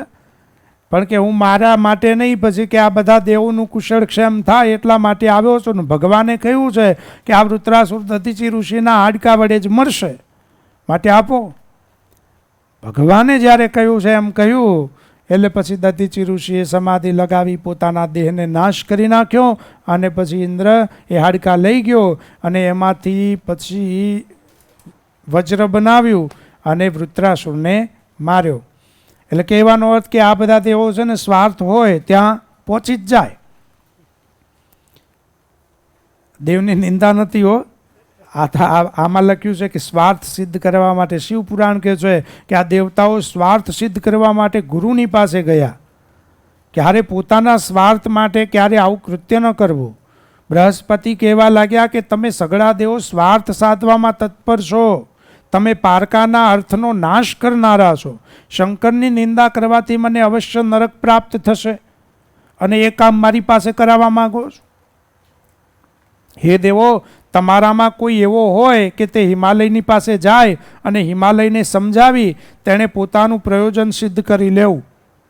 સગળા ઋષિઓ પર્વતરાજને સમજાવશે કે શિવ વિના પાર્વતી બીજા વરને પરણશે નહીં. હે દેવો, તમે સગળા ઇન્દ્ર સહિત બ્રહ્મલોક પરતી જાઓ, તેમને તમારો સર્વ વૃત્તાંત સંભળાવો, તે તમારું સર્વ કાર્ય કરશે. બ્રહ્મા બોલ્યા. આ વચન સાંભળી તે સગળા દેવો મારી સભામાં આવ્યા. એટલે બ્રહ્મા જ્યાં બેઠા હતા ત્યાં સભામાં આવ્યા અને દેવોના શિવ નિંદા સંબંધી વચન સાંભળી. હે મુનિ વેદવક્તા બ્રહ્માજી પણ દુઃખી થઈ ગયા અને બ્રહ્માજી કહેવા લાગ્યા કે હે વત્સ, શિવની નિંદા સંપત્તિનો નાશ કરનારી તથા વિપત્તિના બીજ રૂપે છે. જે શિવની નિંદા કરે છે એની સંપત્તિનો નાશ થઈ જાય છે, અને બીજનું, કયા બીજનું? દુઃખરૂપી વિપત્તિનું દુઃખ એના જીવનમાં, એના બીજનું રોપણ થાય, પછી તો એ બીજનું અંકુર થાય, એમાંથી વૃક્ષ થાય અને એમાંથી ફળ થાય, પછી તો વિપત્તિનો કોઈ પાર ન રહે. હે દેવો, તમે કૈલાસ પ્રતિ જઈ શિવને સંતુષ્ટ કરો તથા તેમને જલ્દી હિમાલયના ગ્રહ તરફ મોકલો. શિવજીને કહો કે પાર્વતીજીનો હાથ માગે, કારણ કે જો હિમાલય શિવની ભક્તિથી પ્રવૃત્ત થઈ અને પોતે જો શિવાનો હાથ શંકર ભગવાનના હાથમાં આપી દેશે તો પછી એ કન્યાદાનનું મોટું મહત્વ છે. કન્યાદાન કરે એને મોક્ષની પ્રાપ્તિ થાય એવું કહે છે. એટલે જીવનમાં કહે છે ને કે બધા સગળા દાન કરીએ પણ મોટામાં મોટું દાન કયું? કન્યાદાન. લાખો સંપત્તિનું દાન કર્યું હોય પણ એથી અધિક કન્યાદાન. માટે એનો મોક્ષ થઈ જશે તો પછી શિવલોકમાં હિમાલય ચાલ્યો જશે, પછી આ પૃથ્વી ઉપર રહેશે નહીં. પણ આપણે તો હિમાલયને પૃથ્વી પર સ્થિર કરવો છે, ભારતની ભૂમિ પર સ્થિર કરવો છે. માટે હવે કૈલાસ જઈ અને શિવજીને કહો કે જલ્દીથી હિમાલયના ગ્રહ તરફ જાય. તે પોતે જ હિમાલયને ત્યાં જઈ પોતાની નિંદા કરશે. પારકાની નિંદા કરવી તે નાશના કારણરૂપ છે. પોતે પોતાની નિંદા કરવી પણ બીજાની નિંદા કરવી, નિંદા કરવાનું મન થાય ને તો પોતાની નિંદા કરવી, બીજાની નિંદા કરવી નહીં. બ્રહ્માજી કે શિવને જ કહો એ પોતે પોતાની નિંદા જઈને કરે. તથા પોતાની નિંદા સર્વદા યશના કારણ રૂપે છે. જો પોતાની નિંદા કરે તો એને સર્વદા યશ મળે છે. દેવો આ રીતે મારા વચન સાંભળી શંકરની પાસે ગયા. દેવોએ પોતાનું વૃત્તાંત નિવેદન કર્યું. દેવોના વચન સાંભળી શિવે તે વાત સ્વીકારી લીધી અને હસીને સઘળા દેવોને વિદાય કર્યા. જે સમયે શૈલરાજ પોતાના બંધુવર્ગ સહિત તથા પાર્વતી સહિત સભામાં બિરાજમાન થયા, તે જ સમયે ત્યાં દંડ સત્ર દિવ્ય વસ્તુ તથા તિલક ધારણ કરી સદાશિવ ત્યાં જઈ ઊભા રહ્યા. હાથમાં સ્ફટિકની માળા તથા ગળામાં શાલિગ્રામ લટકાવી ભક્તિથી નારાયણનું નામ જપતા જપતા તથા સાધુનો વેશ ધારણ કરનાર બ્રાહ્મણ રૂપે તેઓ થયા. તે બ્રાહ્મણને જોઈ બંધુઓ સહિત હિમાલય ઊભા થયા, દંડવત પ્રણામ કર્યા. પાર્વતીએ પણ પરમ ભક્તિથી વિપ્રરૂપી પ્રાણેશને પ્રણામ કર્યા. તેમનું સ્વરૂપ પાર્વતી જાણતા હોવાથી મનથી તેમને પ્રણામ કર્યા તથા તેમની સ્તુતિ કરી અને બ્રાહ્મણનું રૂપ ધારનારા શંકરે સઘળાને પ્રેમથી આશીર્વાદ આપ્યો. શૈલાધિરાજ હિમાલયે પણ અત્યંત આદરથી તેમની પૂજા કરી. પર્વતરાજે પૂછ્યું કે આપ કોણ છો? બ્રાહ્મણે કહ્યું, હે પર્વતરાજ, હું બ્રાહ્મણ છું. જ્યોતિષની વૃત્તિનો હું આશ્રય કરું છું તથા હું પૃથ્વી પર ભટકું છું. મને એમ જણાયું કે તમે શિવને પોતાની કન્યા આપવાની ઈચ્છા કરો છો. શિવજી પોતે કહેતા, હું તો જ્યોતિષ છું મોટો અને આ પૃથ્વી ઉપર ફર્યા કરું છું, ભટકું છું. એટલે મને એવું જણાણું, મેં એવું સાંભળ્યું છે કે તમારી કન્યાની લગ્ન શિવજીની સાથે કરાવવાની ઈચ્છા કરો છો. આ તમારી કન્યા કમળ સમાન દિવ્ય સ્વરૂપવાળી તથા શ્રેષ્ઠ લક્ષણોથી યુક્ત છે. તમે આશ્રયથી રહિત, સ્મશાન સેવનાર, શરીર પર ભસ્મ ચોડનાર, ક્રોધવાળા, જ્ઞાનથી રહિત તથા હઠથી વેદ માર્ગના ત્યાગ કરનારને આ કન્યા આપવા ચાહો છો. હે હિમાલય, આપની બુદ્ધિ નિશ્ચયપૂર્વક મંગળને આપનારી નથી. હે જ્ઞાનીમાં શ્રેષ્ઠ, નારાયણના કુળમાં ઉત્પન્ન થયેલા તમે આ વાતને સમજો. પાર્વતીનું દાન જે પાત્રને કરવા તમે વિચાર્યું છે તે પાત્ર આપને અનુરૂપ નથી. આ વાત સાંભળતા જ સઘળા લોકો તમારી હાંસી કરશે. આપ પાર્વતી સિવાય બધાને પૂછો. આમ કહી ગિરિરાજે આપેલા પદાર્થોને ભક્ષણ કરી પ્રસન્નતાપૂર્વક તથા શાંતિ દર્શાવતા અનેક પ્રકારની લીલા કરનારા શંકર પોતાના સ્થાન તરફ ગયા. હિમાલયના મનમાં ઘાલી દીધું કે શિવજી તો આવા છે, ભૂતવાળા છે, અમંગળકારી છે. બ્રહ્માજી કહેવા લાગ્યા કે બ્રાહ્મણના વચન સાંભળી મેનાના હૃદયમાં અત્યંત દુઃખ થયું. તેમના નેત્રોમાં શોક વ્યાપી ગયો. તેઓ હિમાલયને કહેવા લાગ્યા કે હે શૈલેન્દ્ર, જે કાંઈ વાત આ બ્રાહ્મણે કહી છે તે વાતનો આપ સઘળા શૈવોએ નિશ્ચય કરવો. આ વૈષ્ણવ બ્રાહ્મણે શિવની નિંદા કરી છે. હે નગેશ્વર, આ સાંભળી મારું મન બહુ વ્યાકુળ થયું છે. હે શૈલેષ, જો રુદ્ર આવા પ્રકારના હોય તો હું તેમને મારી કન્યા આપીશ નહીં. જો રુદ્ર આવા હોય તો પછી મારી કન્યા એ રુદ્રને હું આપીશ નહીં. જો તમે મારા વચનને નહીં માનશો તો હું મારો પ્રાણ ત્યાગીશ. અંબિકાને ગળે દોરી બાંધી અને હું તેને લઈ વનમાં ચાલી જઈશ. હું મહાસાગરમાં ડૂબી જઈશ, પણ શંકરને મારી છોકરી આપીશ નહીં. હું મરી જઈશ, અંબિકાને લઈને, પાર્વતીને લઈને મહાસાગરમાં ઊંડો ઉતરી જઈશ, પણ શિવને મારી કન્યા હવે આપીશ નહીં. એ તાત શિવે 7 ઋષિઓનું સ્મરણ કર્યું અને ઋષિઓ ત્યાં પધાર્યા. હે મુનિ, તેઓ પ્રણામ કરી સ્તુતિ કરવા લાગ્યા. હે સર્વમાં શ્રેષ્ઠ, હે મહારાજ, આપની કૃપાથી અમારો જન્મ સફળ થયો છે. જેમ ઠીંગણાને ઊંચે રહેલ ફળ, આંધળાને નેત્ર, મૂંગાને વાણી તથા કંગાળને ધનના ભંડારનું દર્શન થઈ જાય, લૂલો પર્વત ચડે, વંધ્યાને પુત્ર થાય, એ પ્રભુ તે રીતે આપનું દુર્લભ દર્શન અમને પ્રાપ્ત થયું છે. કોણ કહે છે? સપ્તર્ષિઓ કહે છે. શિવજી બોલ્યા, ઋષિ લોકો, તમે મારે સદા પૂજ્ય છો. એ બ્રાહ્મણો, એક વિશેષ કારણને લઈને મેં તમારું સ્મરણ કર્યું છે. દુરાત્મા તારક અસુરથી દેવોને અત્યંત દુઃખ પ્રાપ્ત થયું છે. બ્રહ્માએ તેને મોટું વરદાન આપ્યું છે અને આ કારણથી હું શિવા સાથે લગ્ન કરવાની ઈચ્છા રાખું છું. હું પાર્વતીના વચનથી ભિક્ષુક રૂપ ધારણ કરી અને હિમાલયને ઘેર ગયો હતો. અનેક લીલાઓમાં કુશળ એવા મેં કાલીની માગણી કરી. વેદની રીત પ્રમાણે પોતાની પુત્રી મને આપવાની ઈચ્છા કરી. દેવોની પ્રેરણાથી મેં મારી પોતાની નિંદા તે બેઉને સંભળાવી. મારા વચનને સાંભળી તે બેઉ સ્ત્રી પુરુષ વ્યાકુળ થઈ ગયા. હે મુનિઓ, હવે તેઓ મને પોતાની કન્યા આપવાની ઈચ્છા કરતા નથી. હવે ના પાડે. મેં નિંદા કરી એ સાંભળી, એ પછી હવે કે જો શિવ આવા હોય તો પછી આપણે કન્યા આપવી નથી. તમે હિમાલયને ઘેર જાઓ, હિમાલય તથા મેનાને સમજાવો. સર્વ પ્રકારે કરી તમારે એવું કરવું કે જેથી કાર્યની સિદ્ધિ થાય. હું હિમાલયની પુત્રી સાથે લગ્ન કરવાની ઈચ્છા કરું છું. હું તારી સાથે લગ્ન કરીશ એમ મેં પાર્વતીજીને વરદાન આપ્યું છે. તમારે હિમાલયને સમજાવવા, વળી દેવોના કાર્યની સિદ્ધિ માટે મેનાને પણ સમજાવી. મહર્ષિ બોલ્યા, અમને આજે ધન્ય છે, અમે કૃતકૃત્ય થયા છીએ. બ્રહ્મા બોલ્યા, તે દિવ્ય ઋષિઓ સદાશિવને પ્રણામ કરી અને હિમાલયના નગર તરફ આકાશ માર્ગે ગયા. હિમાલયની પુરી અમરાવતી કરતાં પણ વિશેષ શોભાયમાન છે. અમરાવતી એટલે જાણો છો ને, અમરાવતી એટલે સ્વર્ગ. સ્વર્ગ કરતાંય પણ હિમાલય અતિ સુંદર શોભાયમાન છે. અને મનુષ્યો સગળા દેવો રૂપે છે તથા સ્ત્રીઓ અપ્સરા રૂપે છે. જ્યાં સુધી હિમાલયની નગરી જોવામાં આવી નથી ત્યાં સુધી મનુષ્યો સ્વર્ગની કામના કરે છે. એકવાર હિમાલય જાય પછી એ સ્વર્ગ ભૂલી જાય, પણ જ્યાં સુધી હિમાલયની નગરી જોઈ નથી ત્યાં સુધી બધા સ્વર્ગની કામના કરે છે. તે સગળા ઋષિઓ સમૃદ્ધિવાળા હિમાલયને ઘેર ગયા અને હિમાલય બોલ્યા કે જે આ 7 પુરુષ સૂર્ય સમાન મારી સામે આવે છે તે મુનિઓની વિશેષે કરી મારે પૂજા કરવી જોઈએ.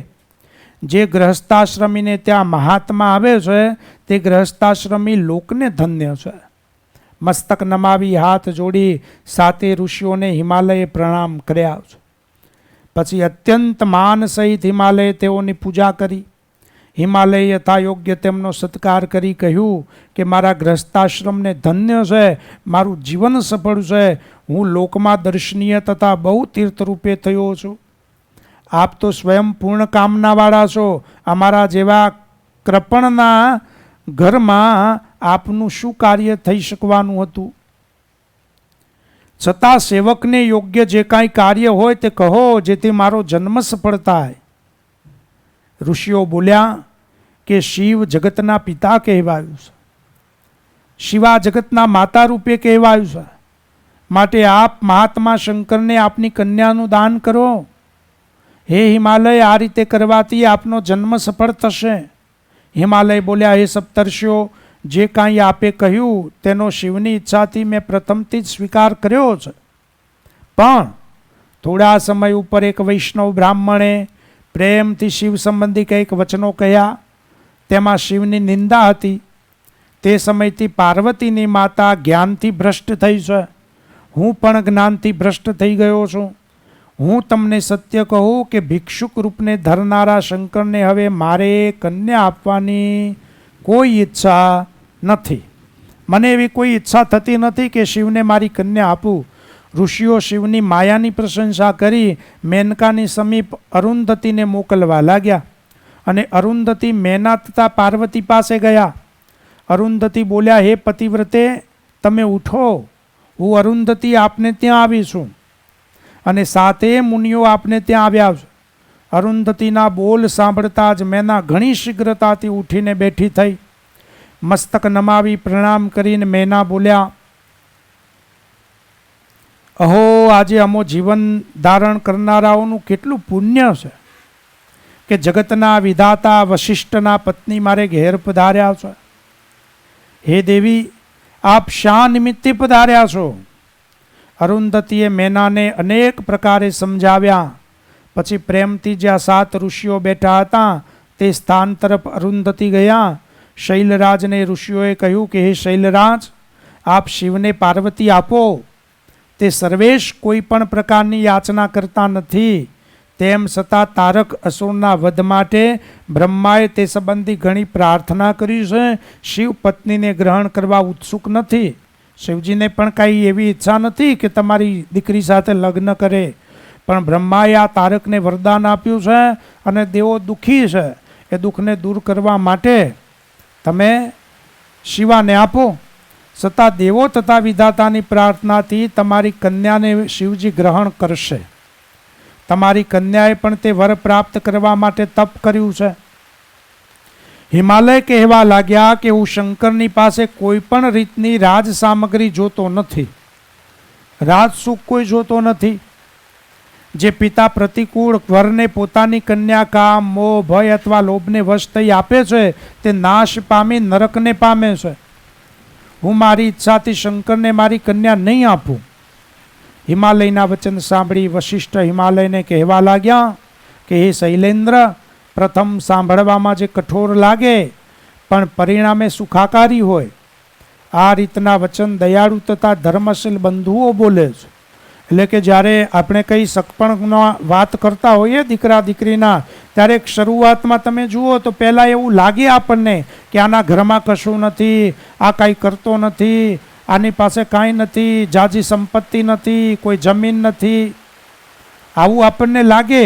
પણ સમય જતાં ખ્યાલ આવે કે ભલે એનામાં સંપત્તિ નથી, એની પાસે કદાચ પોતાનું ઘર નથી, એની પાસે કદાચ જમીન નથી, પણ એની પાસે બુદ્ધિ હોય, એની પાસે સંસ્કાર હોય, એની પાસે ચારિત્ર હોય, તો આ જગતની બીજી કોઈ સંપત્તિની જરૂર નથી.